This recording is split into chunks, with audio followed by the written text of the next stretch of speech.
Hello everyone, ఇలాంటి videos మీకు ముందుగా కావాలి అనుకుంటే మా ఛానల్ని సబ్స్క్రైబ్ చేసుకొని పక్కనే ఉన్న బెల్ ఐకాన్ని క్లిక్ చేయండి. అప్కమింగ్ రివ్యూలోకి వెళ్ళిపోదాం. బాలు మీనా చింటూ సుగుణమ్మని ఇంటికి తీసుకొచ్చేసరికి ప్రభావతికి చాలా కోపం వస్తుంది. వీళ్ళెవరో నా ఇంట్లో ఉండడం ఏంటి అని చాలా చిరాగ్గా రోహిణి దగ్గరికి వచ్చి, చూడు రోహిణి, వాళ్ళు ఎలా అయినా బయటికి వెళ్ళిపోవాలి. ఒకప్పుడు మీనా బండిని ఎలా అయినా పంపించేయాలని ఒక ప్లాన్ నాకు ఇచ్చావు కదా, అలాగే ఆవిడ, ఇదిగో ఈ బాబు, ఇద్దరూ మన ఇంట్లో నుండి బయటికి వెళ్ళిపోయేలా నువ్వే నాకు ఏదో ఒక ప్లాన్ని ఇవ్వాలి అని రోహిణికి బాధ్యత అప్పచెప్పి అక్కడి నుండి వెళ్ళిపోతుంది ప్రభావతి. రోహిణి ఒక్కసారిగా కుప్ప కూలిపోతుంది. అప్పట్లో నేను అత్తయ్యతో కలిసి ఎన్నోసార్లు మీనాని వాళ్ళ పుట్టింటి వాళ్ళని అవమానించాను. ఇప్పుడు అవన్నీ నాకే తిరిగి వస్తున్నాయి. కర్మ ఎవరిని విడిచిపెట్టదు అంటారు. దాని అర్థం ఇదే అనుకుంటా. నా సొంత కన్న తల్లిని, నా కన్న బిడ్డని అత్తయ్య అవమానిస్తుంటే విని చూస్తూ ఉండడం తప్ప ఏమీ చేయలేని దౌర్భాగ్యపు స్థితి నాది, ఛ అని బాధపడుతూ ఉంటుంది రోహిణి. ఇది ఇలా ఉండగా నైట్ అవుతుంది. అలా ఇంకా మనోజ్ అండ్ రోహిణి ఇద్దరు హాల్లో పడుకుంటారు. బాలు మీనా టెర్రస్పై పడుకుంటాడు. ప్రభావతి మాత్రం కానీ వాళ్ళకు మాత్రం బెడ్రూము చూడు, హాల్లో పడుకుంటున్నాడు పాపం మనోజ్ అని బాధపడుతుంది. వాళ్ళు లేకపోయినా వారం రోజులు హాల్లోనే పడుకోవాలి, ఆ విషయం గుర్తు తెచ్చుకొని నువ్వు నిద్రపో అని అంటారు సత్యం. అంతేలే, మీరు వాళ్ళకు సపోర్ట్ చేయడం వల్లే ఇదంతా జరుగుతుంది, ఛ అని నిద్రపోతుంది ఇంకలా ప్రభావతి. ఇది ఇలా ఉండగా మిడ్ నైట్ అవుతుంది. అలా ఇంకా చింటూ నడుచుకుంటూ వచ్చి ఇంకా వెంటనే అలా రోహిణి దగ్గరికి వస్తాడు. అమ్మా అమ్మా అని పిలుస్తూ ఉంటాడు.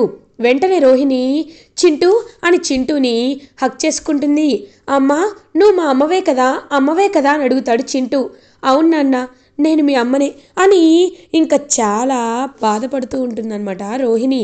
అప్పుడే కరెక్ట్గా మనోజ్ నిద్రలేచి చూస్తాడు. రోహిణి, ఏంటి అమ్మ అంటున్నావు? అంటే ఈ అబ్బాయి నీ కొడుకా అని అడుగుతాడు మనోజ్. ఒక్కసారిగా షాక్ అయిపోతుంది రోహిణి.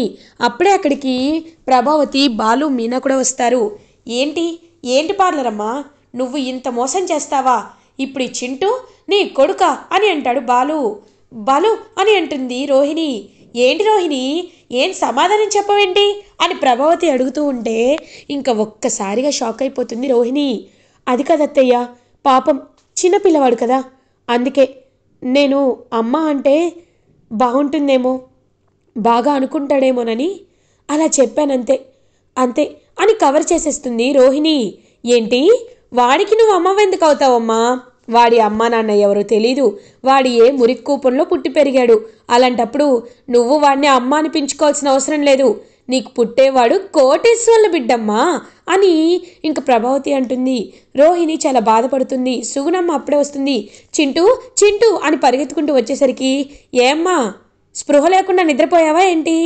అబ్బాయిని చూసుకోవా అని అంటుంది ప్రభావతి. లేదమ్మా, చూసేలోపు వచ్చేశాడు అని అంటుంది సుగుణమ్మ. అవునవును, నువ్వు కంట్రోల్లో పెడితే నీ కూతురు ఎందుకు వెళ్ళిపోతుంది? వీడెందుకు ఇలా ఇక్కడుంటాడు? ఎవరో ఇంట్లో ఉండాల్సిన అవసరం లేదు కదా. ముందు నీకు పుట్టిన వాళ్ళనే నువ్వు కంట్రోల్లో పెట్టుకుంటే సరిపోయేది.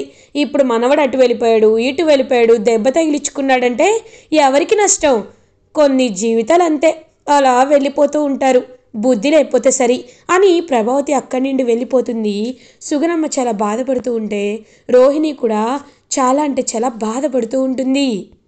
ఇది ఇలా ఉండగా మార్నింగ్ అవుతుంది.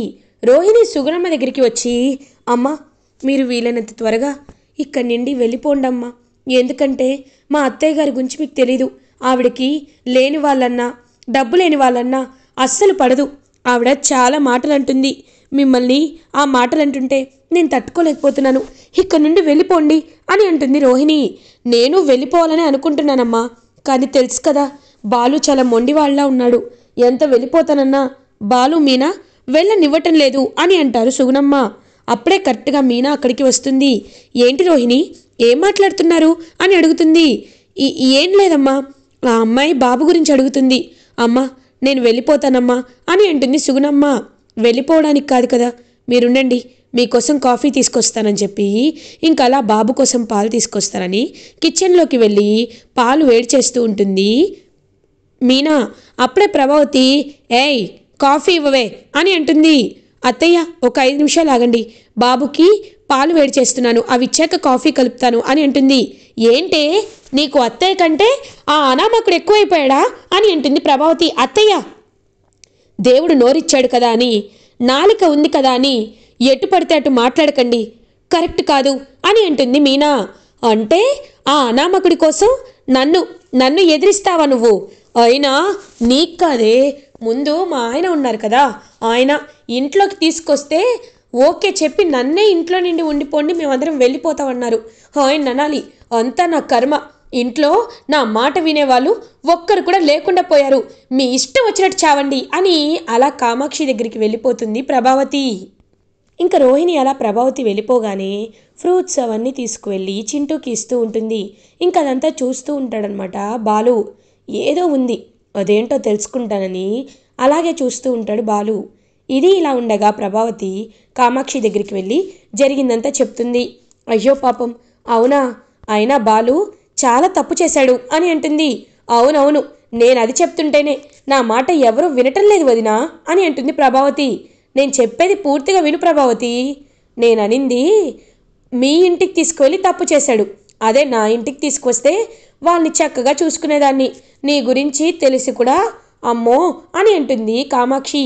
కామాక్షి, ముందు ఒకటి చెప్పు, ఆ బాలు మీనా ఇద్దరు ఇంటి నుండి బయటికి పోవాలి, ఎందుకంటే వాళ్ళు ఉంటే ఇదిగో రోజుకొకటి ఇలాగే తీసుకొస్తారు, లేదు ఇలా జరగకూడదు, వాళ్ళు బయటికి వెళ్ళిపోవడానికి నువ్వు ఏదో ఒక ఐడియా ఇవ్వు అని అంటుంది ప్రభావతి. చూడు వదినా, ఒక్కటి చెప్పనా, నీ 3 కొడుకుల్లో నీపై బాధ్యత ప్రేమ ఉందంటే అది కేవలం బాలు మీనలకి మాత్రమే. మీనా భూదేవంత ఓపికంది కాబట్టి నువ్వు ఎన్ని తిట్టినా, తన పుట్టింటిని ఎంత అవమానించినా తను నోరు మూసుకొని నువ్వు చెప్పిన పనులన్నీ చేస్తుంది. లేదు, ఒక్కసారి శృతిని ఊహించుకో, లేకపోతే రోహిణిని ఊహించుకో, మీనాలో అన్న అరవంతు మాట కాదు కదా, 10% మాటలైన వాళ్ళనంటే వాళ్ళు ఊరుకుంటారా? నీ మొహం మీద కాఫీ కొట్టి నువ్వు వద్దు నీ కొడుకు వద్దని ఇంట్లో నుండి వెళ్ళిపోతారు. మీనా భూదేవి లాంటిది కాబట్టి భరించుకొని ఉంది. ఇంకొక విషయం చెప్తాను.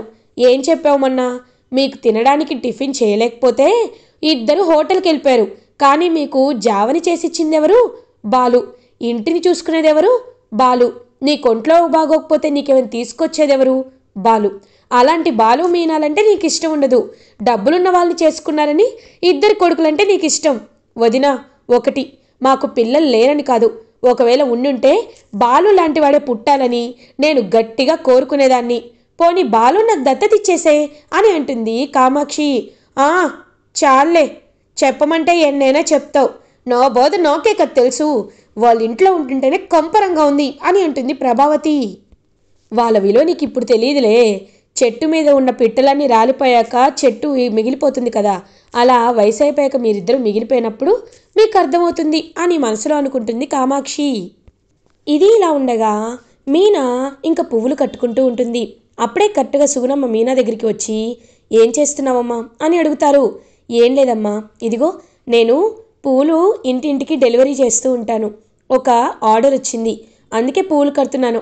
ఇది మా వారు లేనప్పుడే, ఆయన ఉంటే నన్ను ఏ పని చేయనివ్వటం లేదు, నాకు జ్వరం వచ్చిందని చాలా బాధపడుతూ ఉంటారు అని పాపం నవ్వుతూ చెప్తుంది. సరే, నేను సహాయం చేస్తానమ్మా అని అంటారు సుగుణమ్మ. అయ్యో మీరెందుకు, వద్దులేండి అని అనేసరికి, లేదమ్మా, ఎప్పుడు ఏదో పని చేస్తూ అలసిపోతూ ఉంటాను, ఇలా పువ్వులు కట్టుకుంటే నాకు కూడా మనశ్శాంతిగా ఉంటుంది కదా అని సుగుణమ్మ మీనాకి పువ్వులు కట్టడంలో హెల్ప్ చేస్తూ ఉంటుంది. ఇంకా రోహిణి అలా చూస్తూ ఉంటుందన్నమాట సుగుణమ్మ అండ్ మీనా వైపు. అవునమ్మా, మీరు ఆ ఊర్లో ఉండడం కంటే సిటీకి వచ్చేయచ్చు కదా, బాబుని చూసుకోవడానికి కూడా మీకు చాలా వీలుగా ఉంటుంది, ఇక్కడైతే చాలా పెద్ద పెద్ద హాస్పిటల్స్ ఉంటాయి, మీరు ఎప్పుడైనా ఆరోగ్యం బాగోకపోయినా చూపించుకోవచ్చు, బాబుని ఉన్నత చదువు చదివించాలంటే ఆ పల్లెటూరులో ఆ ఒక్క స్కూల్ తప్ప ఇంకేది లేదు కదా అని అంటారు. అవునమ్మా, ఆ స్కూల్ కూడా 5th క్లాస్ వరకే ఉంది, ఇంక ఇక్కడ లేనే లేవు స్కూల్స్ అని చెప్పి చెప్తుందన్నమాట సుగుణమ్మ. సరే, నేను ఒకటి ఐడియా చెప్తాను, ఏమీ అనుకోకండి, ఒకవేళ మీరు ఇక్కడికి వచ్చేసారనుకోండి, మీకు పూల వ్యాపారాన్ని నేనెలా నడపాలో చెప్తాను. తక్కువ పెట్టుబడే, కాకపోతే ఇంట్లోనే ఉండి మీరు చక్కగా పువ్వులు కట్టుకోవచ్చు. నేను ఆ పువ్వులని అమ్మి పెడతాను, ఏమంటారు అని అంటారు. అంటే అది అని రోహిణి వైపు చూస్తుంది సుగుణమ్మ. చూడండమ్మా, మీకు ఖర్చులుంటాయి కదా, బాబుని చదివించాలి కదా, అక్కడ వెళ్తే మీరేం పనులు చేస్తారు? అదే ఇక్కడ పువ్వులు కట్టుకుంటే ఇది కాస్త సిటీ కాబట్టి మీకు మంచి జరుగుతుంది, నా మాట వినండి అని అనేసరికి రోహిణి సుగుణమ్మ దగ్గరికి వస్తుంది. మీనా అని మీనాని హక్ చేసుకుంటుంది రోహిణి. ఒక్కసారిగా షాక్ అయిపోతుంది మీనా. ఏమైంది రోహిణి అని అడుగుతుంది. ఏం లేదు మీనా, పక్క వాళ్ళపై నువ్వు చూపించే కేరింగ్ని చూస్తుంటేనే నాకు చాలా చాలా సంతోషంగా అనిపిస్తుంది. నీలాంటి వాళ్ళు చాలా అరుదుగా ఉంటారు మీనా అని కన్నీళ్లు పెట్టుకుంటుంది ఇంకలా రోహిణి. రోహిణి, నిన్నెలా ఎప్పుడు నేను చూడలేదు. నువ్వు ఇంతలా బాధపడాల్సిన అవసరం ఏమీ లేదు.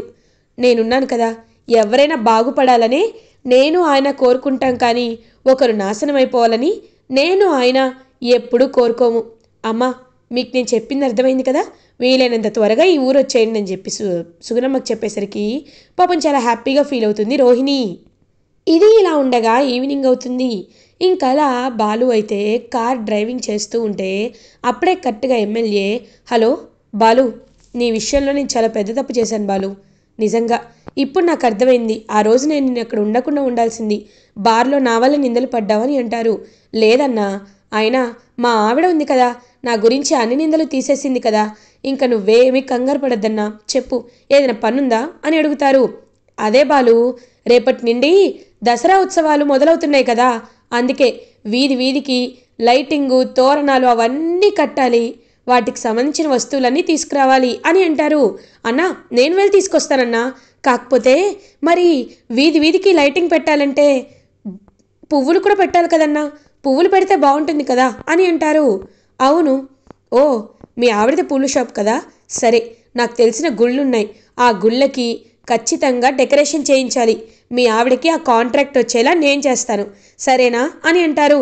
థ్యాంక్ యూ అన్నా అని చెప్తాడు బాలు. బాలు మీనా మీనా అని ఇంటికి వస్తాడు. ఏమైందండి అని అడుగుతుంది. ఇదిగో నీకోసం స్వీట్ తీసుకొచ్చాను మీనా అని స్వీట్ పెడుతూ ఉంటే రోహిణి, మనోజ్ వాళ్ళందరూ చూస్తూ ఉంటారనమాట. ఏంటి ఇప్పుడు అది ఏ ఘనకార్యం చేసింది అని అడుగుతుంది ప్రభావతి. నీలా ఇంట్లో ఖాళీగా కూర్చొని తినటం లేదు అమ్మావతి, ఇప్పుడు నా మీనా లక్షలు సంపాదించే మీనా అవుతుంది అని అంటారు. ఏంటి లక్షల, ఏరా కారులో కలలు గంటున్నావా ఏంటి అని అడుగుతాడు మనోజ్. నీలా పార్క్లో పడుకొని గుడి ముందు అడుగు తినలేదురా, నేనెప్పుడు నిజంలోనే ఉంటాను, నీలా కలల్లో తేలిపోన్రా అని అంటాడు బాలు. అబ్బా, ముందు జరిగిందంటో చెప్పండి అని అంటుంది మీనా. మన ఎమ్మెల్యే గారు ఉన్నారు కదా, రేపటి నుండి దసరా నవరాత్రులు స్టార్ట్ అవుతున్నాయంట కదా, అమ్మవారికి అన్ని అలంకరణలు చేయాలి, అలంకరణ చేయాలంటే పువ్వులు కావాలి కదా, ఆ పువ్వుల కాంట్రాక్ట్ని మనకే ఇస్తానంటున్నారు, రోజుకి కనీసంలో కనీసం 50,000 మిగులుతాయి, అలా 9 రోజులకు చూసుకుంటే 4.5 లక్షలు మీనా అని అంటాడు బాలు. ఒక్కసారిగా మనోజ్ అయితే 4.5 లక్షలా అని అంటాడు. రవి, శృతి ఇద్దరు హ్యాపీగా ఫీల్ అవుతారు. ప్రభావతి కుళ్ళుకుంటూ ఉంటుంది. సత్యం చాలా హ్యాపీగా ఫీల్ అవుతారు. సుగుణమ్మ కూడా ఇంకలా హ్యాపీగా చూస్తూ ఉంటుంది. ఏమండి, మీరు చెప్పేది నిజమా అని అంటుంది. అయ్యో మీనా, లేకపోతే స్వీట్ బాక్స్ ఎందుకు తీసుకొస్తాను, ఇదిగో అందరూ తినండి, అమ్మవతి నువ్వు ఇంకొక 4 ఎక్స్ట్రా తిను అని అంటారు. హా, పెద్ద ఉంది కదా మన మనోజ్ ఒక్క 2 సోఫాలు అమ్మితే చాలు, 2 రోజుల్లో ఆ డబ్బులు వచ్చేస్తాయి, ఎందుకురా అన్ని గొప్పలు చెప్పుకుంటున్నావు అని అంటుంది ప్రభావతి. అవునవును, వీడు చాలా పనిమంతుడు, వీడి పనేంటో నేనే చూస్తున్నాను, షాప్కి వెళ్ళిన వాళ్ళే కానీ తిరిగి వస్తువుతో వచ్చిన వాళ్ళు చాలా తక్కువ, 10 మంది వెళ్తే ఒక్కడు కూడా కొనట్లేదు, కావాలంటే పార్లర్ అమ్మని అడగండి, ఏ పార్లర్ అమ్మ అని అంటారు. అవునత్తయ్యా, ఏ మాటకు ఆ మాట చెప్పుకోవాలి, బాలు చెప్పింది నిజం, మావయ్య గారు మీరైనా కాస్త మనోజ్కి అర్థమయ్యేలా చెప్పండి, ఒక్క కస్టమర్ని కూడా సరిగ్గా మాటలతో హ్యాండిల్ చేయలేకపోతున్నాడు, వాళ్ళ స్థాయిని చూసి వాళ్ళు కొంటారు లేదో చెప్తున్నాడు, కొనే మొహమైనా అంటున్నాడు, అలా అయితే కస్టమర్లు ఎవరుంటారు, నేను ఎంత చెప్తున్నా వినట్లేదు అని అంటుంది రోహిణి. సత్యం వెంటనే, రేయ్ చదువుకోవడం, టై కట్టుకొని సూటు బూటు వేసుకొని షాప్కి వెళ్ళడం కాదురా బిజినెస్ లక్షణాలంటే, వ్యాపారం చేసేటప్పుడు ఎలాంటి వాళ్ళతో అయినా వస్తువు కొనించుకునేలా చేయాలి, వాళ్ళు రిక్షా నడుపుకునే వాళ్ళ నుండి కార్లో తిరిగే వాళ్ళ వరకు ఎలాంటి వస్తువు ఎవరికి కరెక్ట్గా తీసుకుంటారో తెలుసుకొని వాళ్ళ ఆలోచన ప్రకారం వాళ్ళకి ఆ వస్తువు అమ్మాలి, అంతేకాని టై కట్టుకొని వెళ్తే అయిపోదు కదా అని అంటారు సత్యం. మీరు ఊరుకోండి, పాపం వాడికి ఏం తెలుసు, ఇప్పుడిప్పుడే కదా అని అంటుంది. ఆహా, అమ్మావతిలో అమ్మ ప్రేమ ఎంత బాగా వచ్చేస్తుందో, కడుపు పొంగిపోతుంది, సంతోషంతో నిండిపోతుంది. మీనా, మనం వెంటనే మార్కెట్కి వెళ్ళాలి, రా వెళ్ళి పువ్వులు తెచ్చుకుందాం, అసలే రేపటి నుండి అమ్మవారి జాతర అని చెప్పి ఇంకా బాలు మీనా హ్యాపీగా వెళ్ళిపోతుంటే రోహిణి దగ్గరికి సుగుణమ్మ వస్తుంది. అమ్మ, ఇవాళ కట్లు విప్పుతానన్నారు కదా, నేను అట్టిండటు మన ఊరు వెళ్ళిపోతాను. కానీ ఒకటి మాత్రం నిజం, మీనాని నువ్వు మీ అత్తయ్యతో కలిసి ఇబ్బంది పెట్టద్దమ్మా. నాకు ఆవిడ మాటలు విన్నాక అంతా అర్థమైంది. మీనా బండిపోవడానికి కారణం నువ్వే అంట కదా, నేను అక్కడికి వచ్చినప్పుడు విన్నాను. చూడమ్మా, మంచి వాళ్ళ ఉసురు ఎప్పుడూ పోసుకోకూడదు, అది మనకి మంచిది కాదు. అసలే మనం చాలా కష్టాల్లో ఉన్నాం, ఈ కష్టాల్లో ఇంకా ఇంకా మంచి వాళ్ళని బాధ పెట్టే కష్టాలు నువ్వు తీసుకురావద్దు, సరేనా? జాగ్రత్తగా ఉండు అని చింటూని తీసుకొని వెళ్ళిపోతుంది సుగుణమ్మ. వెళ్ళిపోయారా? అమ్మయ్యా, గుండెల్లో నుండి కేజీ బరువు పోయినట్లు అనిపించింది అని ప్రశాంతంగా ఉంటుంది ప్రభావతి. ఇంకలా బాలు మీనా హ్యాపీగా ఇంకా ఆర్డర్ తెచ్చుకొని, పువ్వుల ఆర్డర్ అయితే ఇంకా అంతా పువ్వులు కడుతూ ఉంటారనమాట. అలా ఇంకా పువ్వులు కడుతుంటే ప్రభావతి చూస్తూ ఉంటుంది. సత్యం అప్పుడే, ఏంటి ప్రభా, ఖాళీగా కూర్చోకపోతే నువ్వు కూడా వెళ్ళి పువ్వులకి సహాయం చేయొచ్చు కదా అని అంటారు. ఊరుకోండి, నాకెక్కడవుతుంది అని అంటారు. అవునవును, బాగా మనోజ్ గారిని వెనకేసుకొని రావడానికి, ఆ లక్షల మింగినోడి లక్షల గురించి అడగకుండా ఉండడానికి అప్పుడు మాత్రం అమ్మావతికి ఓపిక ఎక్కువగా ఉంటుంది నాన్న అని అంటాడు బాలు. ఇంక వెంటనే సత్యాన్ని పక్కకు తీసుకువెళ్తుంది ప్రభావతి. ఏమండి ఏమండి, మీతో ఒక విషయం మాట్లాడాలి. వాడు అన్నాడు కదా నిన్న ఆ మీనాకి 4.5 లక్షలు వస్తుందని. మన ఇల్లు తాకట్టులో ఉంది కదా, కనీసం అది కడితే మన ఇల్లు మనకు వస్తుంది కదండి, మీరే వాడితో మాట్లాడండి అని అంటుంది ప్రభావతి. ప్రభా, ఇలా అంటున్నానని ఏమనుకోవద్దు, నీకు కొంచెమైనా బుద్ధి, సిగ్గు, జ్ఞానం, ఇంకిత జ్ఞానం లాంటివి ఉన్నాయా అని అంటారు సత్యం. ఒక్కసారిగా ప్రభావతి షాక్ అయిపోతుంది. ఏంటండి అంత మాట అన్నారు అని అంటుంది. నోర్ముయ్, ఇది చాలా తక్కువ. ఏంటి, మీనా బాలుకి ఇవ్వడానికి గది ఉండదు, వాళ్ళు ఎక్కడ పడుకున్నా నీకు అవసరం లేదు, మీనాకి జ్వరం వస్తే కనీసం తగ్గిందా అనే నోటి మాట కూడా నీకు రాలేదు. అలాంటిది మీనా తన చేతులు నొప్పొచ్చేలా పువ్వులని కడుతూ కష్టపడి ఆ పువ్వులని కట్టి కాంట్రాక్ట్ అమ్ముకొని డబ్బులు తీసుకుంటే ఆ డబ్బులు మాత్రం ఇంటి కోసం ఖర్చు పెట్టమంటావా? అంటే నీకు బాలు మీనా ఇద్దరు ఇంటి ఖర్చులు చూసుకోవడానికి, ఇంటి పనులు చూసుకోవడానికే తప్ప మనుషులుగా గుర్తించవా? ఏ డబ్బుల దగ్గర వాళ్ళు మనుషులని గుర్తొస్తారు, కానీ మానవత్వం విషయంలో మనుషుల్లా గుర్తురారు. నువ్వింత స్వార్థపర్రాలు అని నేను అస్సలు అనుకోలేదు, ఛీ అని అంటారు సత్యం. అది కాదండి అంటే అనేసరికి, నీకు ఇంటిపై అంత ప్రేమ ఉంటే ఇల్లు తాకట్లో నుండి విడిపించుకోవాలనుకుంటే ఉన్నాడు కదా దున్నపోతులాగా పెద్ద కొడుకు, వాడిని అడుగు, వాడిస్తాడు. లేకపోతే సోఫా తెచ్చుకొని ఇంట్లో కూర్చో, సోఫా గుడ్లు పెడతాయి. అంతేకాని మీనా డబ్బుల జోలికి వస్తే మాత్రం నేను ఊరుకోను ప్రభా అని గట్టిగా వార్నింగ్ ఇచ్చి అక్కడి నుండి వెళ్ళిపోతారు సత్యం. ఈయనెప్పుడు ఇంతే, వాళ్ళకే సపోర్ట్ చేస్తారు అని ప్రభావతి అక్కడి నుండి వెళ్ళిపోతే, రే బాలు, నాకు ఇప్పుడే ఒక ఆలోచన వచ్చింది అని అంటారు. ఏన్నాన్నా అని అడుగుతాడు. మీకు ఎలాగో 9 రోజుల తర్వాత డబ్బులు వస్తాయి కదా, ఆ డబ్బులతో మీనాకి ఒక మంచి హోల్సేల్ షాప్ పెట్టించరా. అప్పుడు మీనా ఎక్కడికి వెళ్లకుండా, ఇంటింటికి తిరగకుండా కూర్చొనే పనిచేసుకోవచ్చు. అదేదో బొకే షాప్ ఉంటుంది కదా, అదైతే డబ్బులు ఇంకా బాగా వస్తాయి అని చెప్పేసరికి ప్రభావతి అలా ఆశ్చర్యపోతుంటే, కరెక్ట్గా చెప్పావు నాన్న, ఇదిగో నవరాత్రులు అయిపోయాక కరెక్ట్గా దసరా రోజే మీనాతో హోల్సేల్ పూల షాప్ పెట్టిస్తాను అని అంటాడు బాలు. ఇంకా మీనా చాలా హ్యాపీగా ఫీల్ అవుతుంటే ప్రభావతి మాత్రం జెలస్గా ఫీల్ అవుతుంది. ఇలా ఎపిసోడ్ ఎండ్ అవుతుంది. ఫర్దర్ ఎపిసోడ్ రివ్యూస్ ముందుగా మీకు కావాలి అనుకుంటే మా ఛానల్ని సబ్స్క్రైబ్ చేసుకోండి. Thanks for watching.